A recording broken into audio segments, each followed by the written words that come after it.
I think the first time was when I was inside Biafra, which you'd have to be now rather long in the tooth to remember, the Nigerian Civil War, and also, of course, the Nigeria-Biafra War. But I was inside Biafra, and I was approached in London by a man who later became a good friend, who said, look, we have a problem. We don't have any man in any source on the ground inside the encircled enclave. So, would you help us out?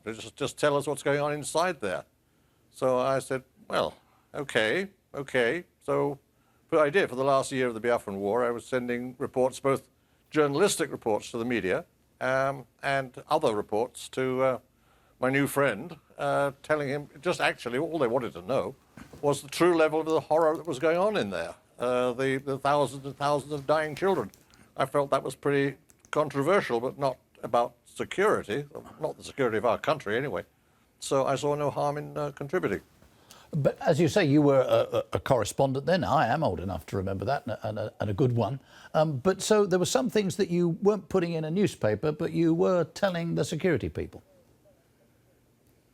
Yes, but basically what the security system wanted to know, apparently, was, is it true? Because the Foreign Office was denying that there were any dying children. They were passionate in supporting the dictatorship in Lagos.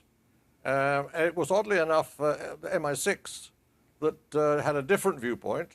And the question then at the head of government conferences and Cobra committee meetings was, should we in fact continue supporting the Nigerian dictatorship in its slaughter of its own people, or should we not? Should we discontinue and urge a ceasefire? And there was a difference of opinion, quite a few differences of opinion. Two ministers resigned over it. Mr. Thompson and Mr. Thomas both resigned. So this was a government that was split. I was very firmly on the side of the advisability of a ceasefire and a peace conference to end this horror. And I saw no harm, therefore, in confirming that the worst fears of what was going on inside Biafra were absolutely true. The children were dying like flies. Eventually, estimate, not by me, by relief organizations like the International Committee of the Red Cross, was that 1 million children died in there. And I was in the heart of it. And that was your first foray. Then you went on to do things in undercover in East Germany and in Rhodesia. I mean, you were getting to be sort of not a full-time agent, but a proper agent. Were you paid for any of this? No, of course not. Of course not. No, back then it was a different sort of, I think, probably a different attitude.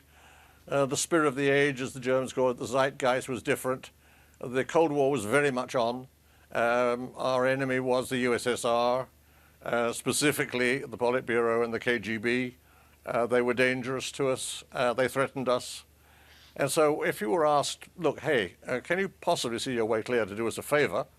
It was very hard to say no.